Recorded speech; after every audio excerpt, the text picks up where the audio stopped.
আমরা রাজনীতিকে কোনো খেলা মনে করি না। রাজনৈতিকভাবে মতাদর্শগতভাবে কমিউনিস্টদের অনেক বড় শত্রু তো 100 বার বিজেপি। সরকারে যে আছে তার বিরুদ্ধে ভোটটা যদি এইভাবে ভাগ হয়ে যায় তাহলে সরকারের তৃণমূলের সুবিধা হচ্ছে। তাহলে বলুক মমতা যে হ্যাঁ তপন ঘোষের কাছে হাত পেতে পয়সা খেয়েছি।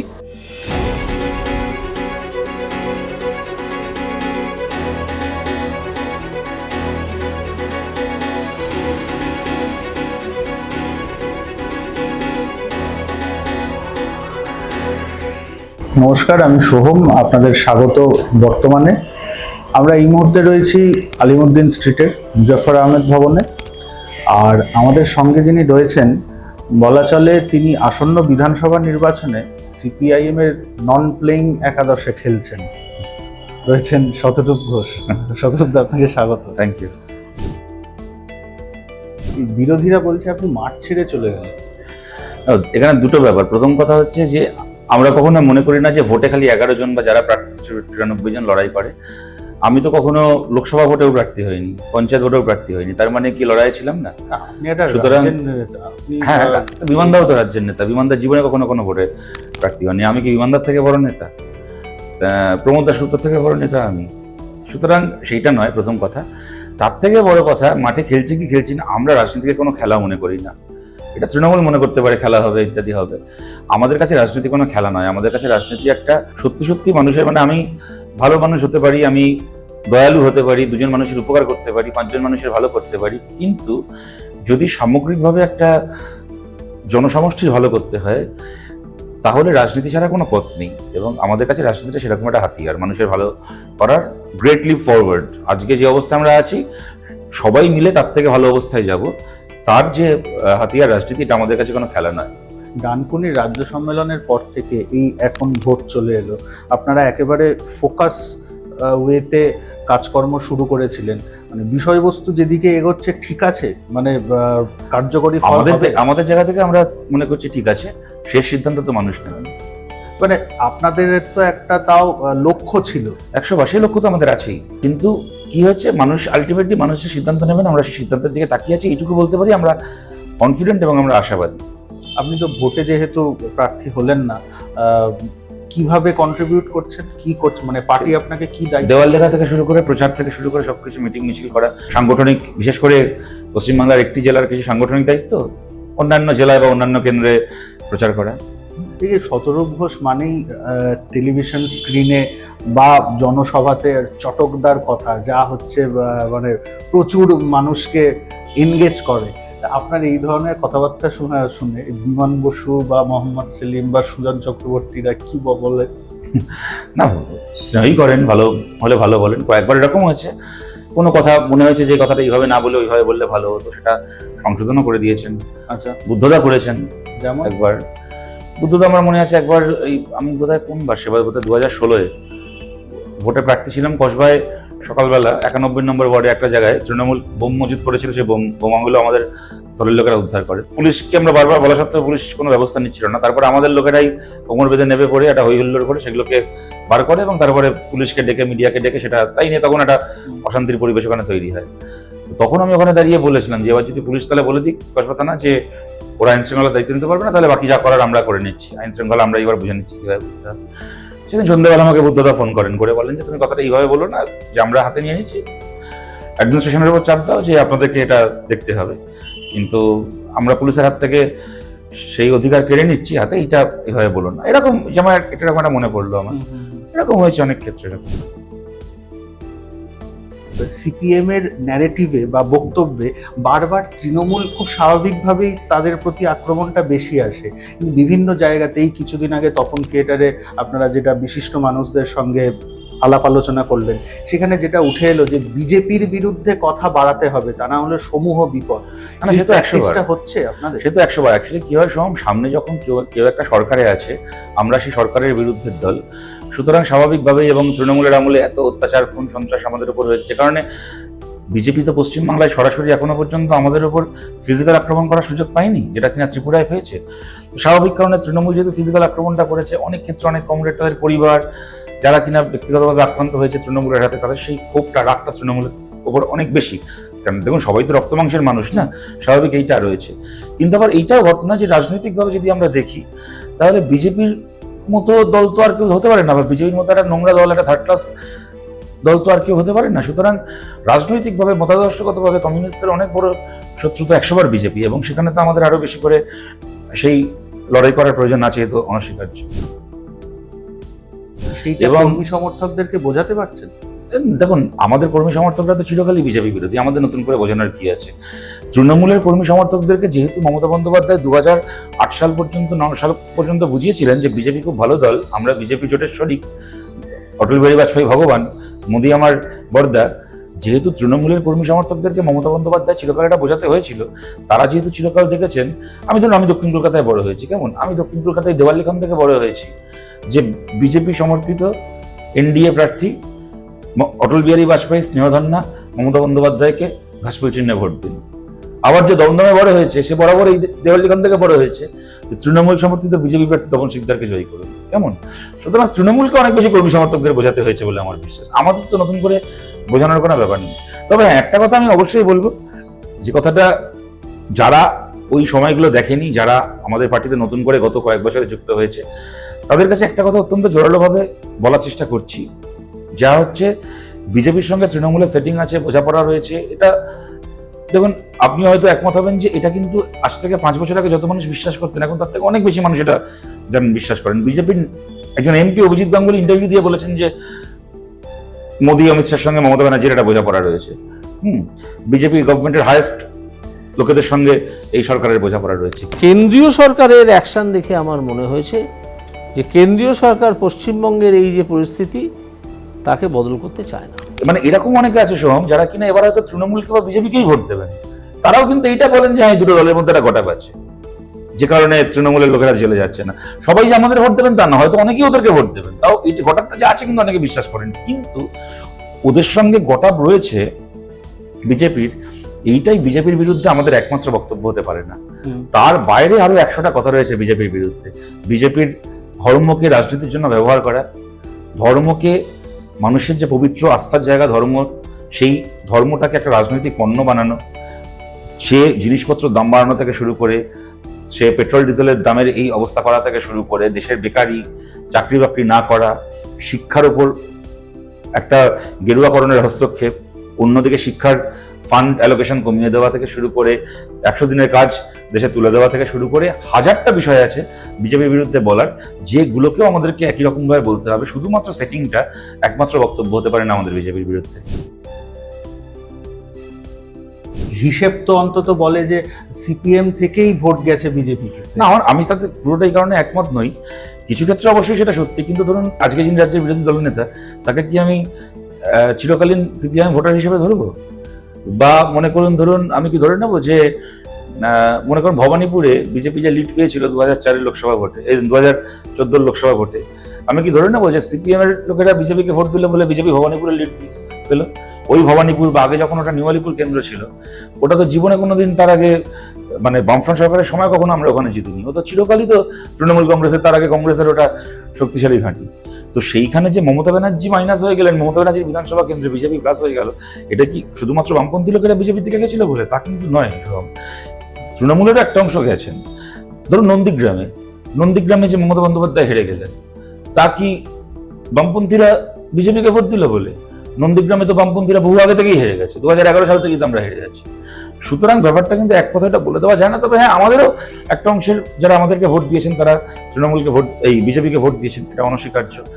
কিন্তু এইটা ঘটনা যে সরকারে যে আছে তার বিরুদ্ধে ভোটটা যদি এইভাবে ভাগ হয়ে যায়, তাহলে সরকারে থাকতে তৃণমূলের সুবিধা হচ্ছে। মানে এবারে সেটা বোঝাতে পারছেন? চেষ্টা করছি। সেই চেষ্টা তো কতদিন ধরেই সে তো কতদিন বলুন, 15 বছর। মমতা ব্যানার্জির চেষ্টা 34 বছর কম সময়। মমতা ব্যানার্জি 34 বছর চেষ্টা করেছিলেন, আমরা 15 বছর করেছি, তো কি অসুবিধা আছে? তাহলে কি এই চেষ্টা আরো মোটামুটি 15-20 বছর চলবে? আরো 15 বছর চলতে পারে, আরো 15 মিনিটও চলতে পারে, আবার আরো 150 বছরও চলতে পারে, সে তো মানুষ ঠিক করবে, আমি কি করে বলবো? আপনি তৃণমূলকে আক্রমণ করার সময়তে খুব স্বাভাবিকভাবেই কুণাল ঘোষকে আপনি করে ফেলেন। আপনার কি কোনো পার্সোনাল সমস্যা আছে কুণাল ঘোষ? না, কেন থাকবে? এই যে আপনি দুম করে একটা ছবি পোস্ট করলেন প্রিজন ভ্যানের ছবি দিয়ে। ওনাকে প্রিজন ভ্যানে তো আমি তুলিনি, মমতা ব্যানার্জি তুলেছিলেন। মমতা ব্যানার্জি পার্সোনাল সমস্যা থাকতে পারে, আমার কেন থাকবে? আমি তো ওনাকে পছন্দ করি। কুণাল ঘোষ বাঘের বাচ্চা, মমতার জম কুণাল ঘোষ। সত্যি কথা বলছি, আমি চিরকাল ভাবতাম যে মমতা ব্যানার্জি পায়ে যে হাওয়াই চটি পরেন হয়তো ওটা রাজনৈতিক গিমিক, কেমন, কিন্তু ওইটা একটা শ্রেণীকেও রিপ্রেজেন্ট করে। শ্রেণীকেও রিপ্রেজেন্ট করে, চিরকাল তাই ভেবেছি। কুণাল ঘোষ না থাকলে জানতে পারতাম যে ওই হাওয়াই চটি দিল্লির এমপ্রেসারিয়া মল থেকে কেনা হয় যার 25,000 টাকা দাম। আমি ভেবেছি, আমাদের ধারণা ছিল মমতা ব্যানার্জি যা টাকা সারদা থেকে কামিয়েছেন, সুদীপ্ত সেনা থেকে কামিয়েছেন, সেগুলো বিভিন্নভাবে আজকে এই ওনার এই প্রচার করতে, ওই দলের লোককে টাকা দিতে, এখানে এই পুলিশ অফিসারকে কিনতে, এই করতে, সেই করতে খরচা করেছেন। ওই টাকার যে একটা বড় অংশ কালীঘাটে ওনার বাড়িতে রাখা আছে, কুণাল ঘোষ না থাকলে জানতে পারতাম। মমতার জম কুণাল ঘোষ, কি বলছেন? আমি পছন্দ করি কুণাল ঘোষকে। আমি কোনোদিনও মানে আপনাকে তৃণমূলের তরফ থেকে কেউ প্রস্তাব দিয়েছে? সে তো তৃণমূলের থেকেও দিয়েছে, বিজেপির থেকেও দিয়েছে, সে কি আছে? যে কিভাবে এই প্রস্তাবগুলোকে পাশ কাটিয়ে যান, কিভাবে? পাশ কাটানোর কি আছে? আমি পাশ কাটাই না, আমি রাস্তার মাঝখান দিয়ে মাথা উঁচু করে হাঁটি। পাশ কাটাই যারা চুরি চিটিং বাড়ি করে, আমি কেন পাশ কাটাতে যাবো? মানে এই যে আমি কি চোর নাকি? তৃণমূল বিজেপিতে যাওয়ার অফার, এইগুলোকে ডচ করে এগিয়ে যান। ডোজ করার কি আছে? আচ্ছা। আরে একটা মানুষ তো দলবদল করবে না, এটাই স্বাভাবিক। গত 15 বছর ধরে রাজনীতিটা এমন জায়গায় চলে এসছে আমাদের পশ্চিমবাংলায়, কেউ দলবদল না করলে তাকে মহাপুরুষ মনে হয়। এই যে আপনারা বুদ্ধদেব ভট্টাচার্যকে নিয়ে বলেন, যদি খুব সৎ মানুষ ছিলেন, বুদ্ধদেব বেঁচে থাকতে কখনো বলতেন তো ওনার সামনে কথাটা দেখতাম, উনি সবার আগে উত্তরে বলতেন আপনাদেরকে যে মানুষ সৎ হবে, এটাই তো স্বাভাবিক, কেউ চোর হতে যাবে বা কেন? চারদিকে এখন এত লোক চুরি করছে যে কারোর সৎ হওয়াটাকে মনে হচ্ছে তিনি ঈশ্বরের সন্তান। এই পরিস্থিতিটা বদলে গেল কেন? আপনারা মমতা বন্দ্যোপাধ্যায় হাতে করে বদলেছিলেন বলে। আবার যখন যদি আমরা সরকারে আসি তখন আবার এগুলো পাল্টাবে, যখন কিনা দলবদল হবে না পশ্চিমবাংলায়। তৃণমূলকে, কংগ্রেসকেও যে মানুষ ভোট দেবেন, বিজেপিকেও যে মানুষ ভোট দেবেন, তার ভোটটাকে নিয়েও কেউ ব্যবসা করতে পারবে না। গড়বেতা থেকে আপনারা তপন ঘোষকে প্রার্থী করলেন, মানে সেই তপন ঘোষ আবার কি হাড় হিম করা সন্ত্রাস পেরিয়ে নিয়ে, তো বামফ্রন্টের প্রার্থী কি তপন ঘোষ হবেন, তো কি মদন মিত্র হবে? কিন্তু তার বিরুদ্ধে তো প্রচুর অভিযোগ ছিল এককালে। তা 15 বছর সময় পেলেন, কোনো অভিযোগ প্রমাণ করতে পারলেন না কেন? তার মানে মিথ্যা অভিযোগ ছিল। আপনাদের নেতারাগুলো সমস্ত সিবিআইতে জেল খেটে আসার পরে তাদেরকে প্রার্থী করলেন, জ্যোতিপ্রিয়কে, তার মদন মিত্রকে, ওইদিকে তার কুণাল ঘোষকে, এতগুলো চোরকে, নিজে যাকে জেল ঢুকেছিলেন তাকে জেল থেকে বার করে প্রার্থী করলেন। আমাদের বেলায় সব কথা আসছে কোত্থেকে? যদি তপন ঘোষের কোনো অপরাধ থেকেই থাকে, যদি ফুল্লরা মণ্ডলের কোনো অপরাধ থেকে থাকে, যদি সুশান্ত ঘোষের কোনো অপরাধ থেকে থাকে, 15 বছর তো হাতে সময় পেয়েছিলেন। পয়সা খেয়েছে মমতা ব্যানার্জি তপন ঘোষের কাছে? পয়সা খেয়ে 15 বছর ধরে কোনো শাস্তি দেয়নি। তাহলে বলুক মমতা যে হ্যাঁ তপন ঘোষের কাছে হাত পেতে পয়সা খেয়েছি, আর নাহলে ফালতু কথা বলা একদম বন্ধ করুক। বামফ্রন্টকে প্রার্থী করবে, বামফ্রন্ট ঠিক করবে। প্রার্থী করেছে, তপন ঘোষকে দেখে যদি কারো হাড় হিম হয়, তার মানে ধরে নিতে হবে সে চালচোর, তার মানে ধরে নিতে হবে সে গরুচোর, তার মানে ধরে নিতে হবে সে দাঙ্গাবাজ সন্ত্রাসবাদী, তার মানে ধরে নিতে হবে সে চাকরি ব্যবসায়ী। ওই তৃণমূল কংগ্রেসের চোরচিটিংবাজের মাওবাদীদের কোলে বসে যারা ক্ষমতায় এসছে, তাদের যদি হাড় হিম হয়, ওদের হাড় আরও ভালো করে হিম হোক। ওদের হাড়কে হিম করার জন্যই তপন ঘোষ প্রার্থী হয়েছে। তার মানে পার্টির সম্পত্তি থেকে গেল। হ্যাঁ, চিরকাল সম্পদ ছিল, সম্পদ আছে, সম্পদ থাকবে। তপন ঘোষ পার্টির সম্পদ হবে না তো কি কুণাল ঘোষ পার্টির সম্পদ হবে, নাকি পার্থ চ্যাটার্জি পার্টির সম্পদ হবে? তো কোনোদিন বলেছি তপন ঘোষ আমাদের সম্পদ নয়? 100 বার তপন ঘোষ আমাদের সম্পদ। তপন ঘোষই প্রার্থী হবে। যে প্রার্থী হলে তৃণমূলের এত প্রশ্ন আসবে মনে, সে আরও বেশি করে প্রার্থী হবে। আপনাদের বামফ্রন্টের মধ্যেও দেখা যাচ্ছে যে জোট নিয়ে, মানে এই সমঝোতা নিয়ে, আসন সমঝোতা নিয়ে সমূহ ঝামেলা। ফরওয়ার্ড ব্লক, বামফ্রন্ট তো কোনো পিসি ভাইপোর প্রাইভেট কোম্পানি নয় যেখানে মালকিন যা বলে দেবে সবাই হাত তুলে তাই মেনে নেবে।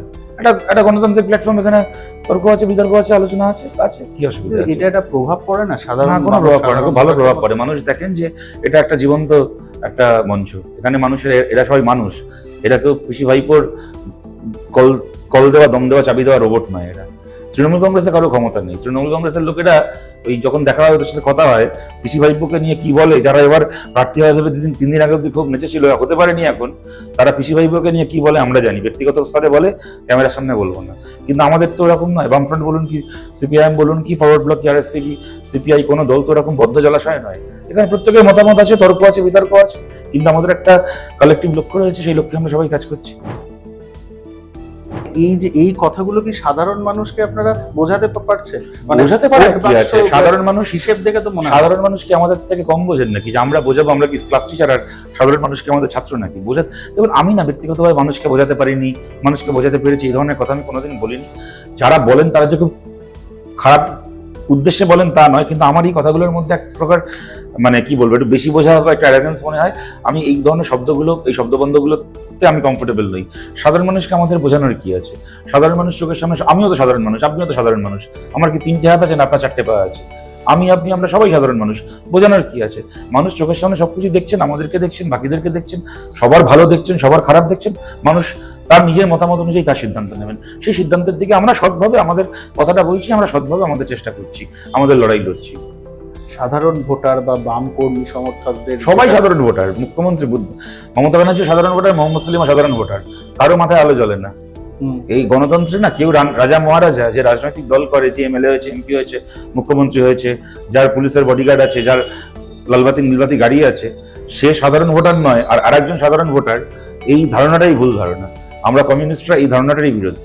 সবাই সাধারণ ভোটার। কে সাধারণ ভোটার নয়? মমতা ব্যানার্জি সাধারণ ভোটার নয়, অভিষেক ব্যানার্জি সাধারণ ভোটার নয়, বিমান বসু সাধারণ ভোটার নয়, দিলীপ ঘোষ সাধারণ ভোটার নয়, সবাই সাধারণ ভোটার। অসাধারণ ভোটার কি আছে আবার? এসআইআর এর আবহ, এই এসআইআরটাকে তো একটা মানে পলিটিক্যাল উইপন হিসাবে ব্যবহার করা হলো।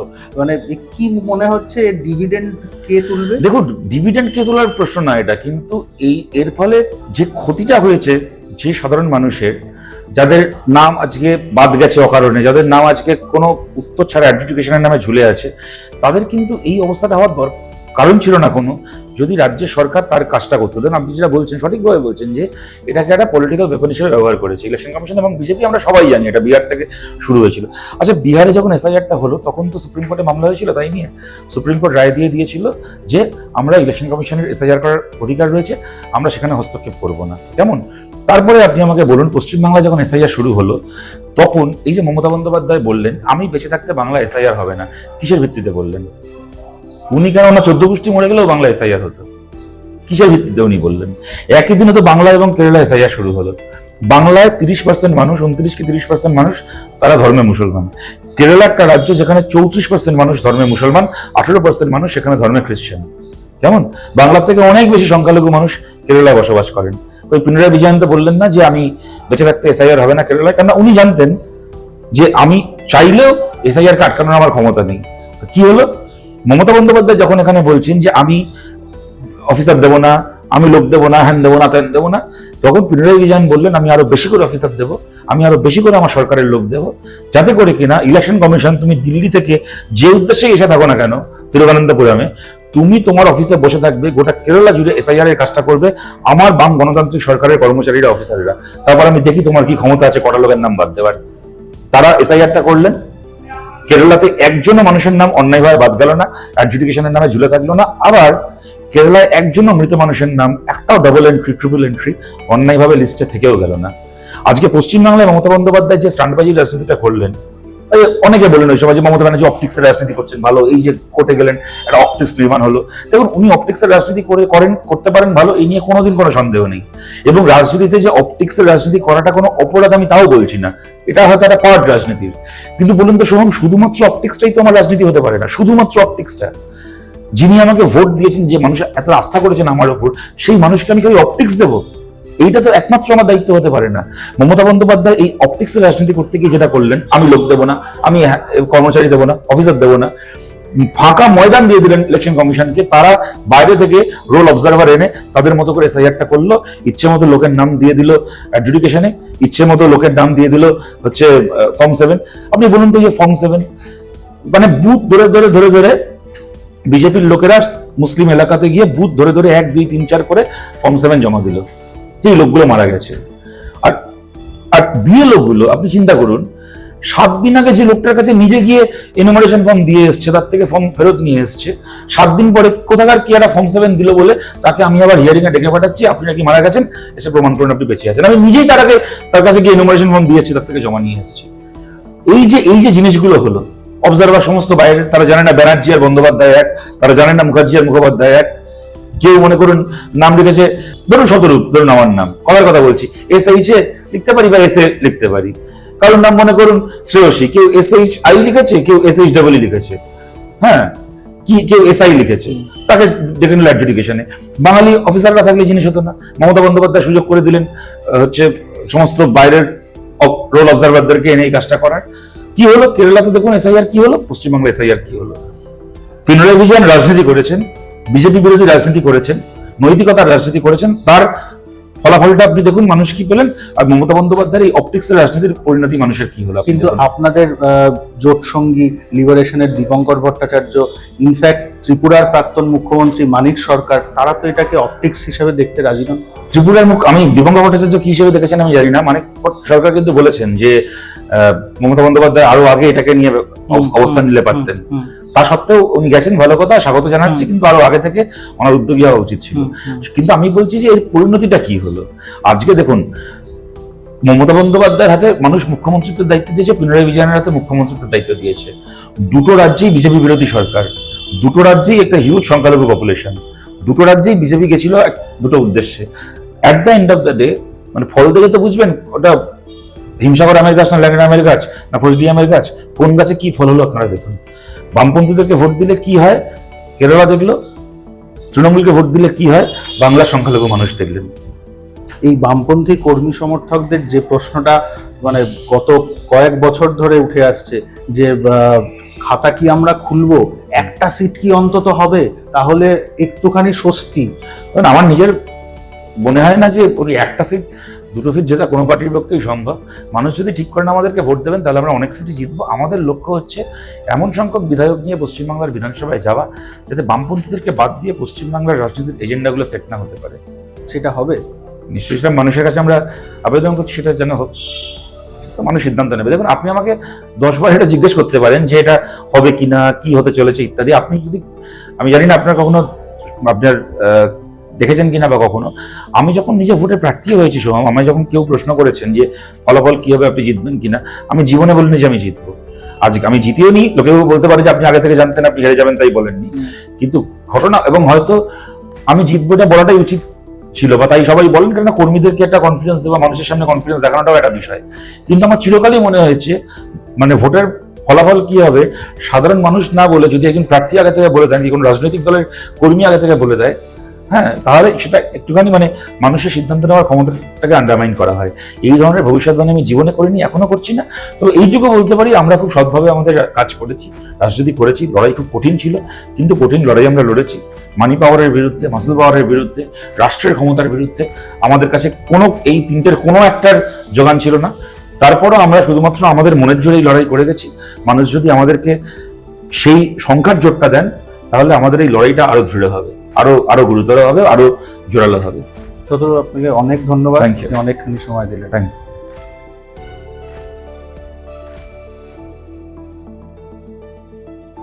ফলো করুন বর্তমান।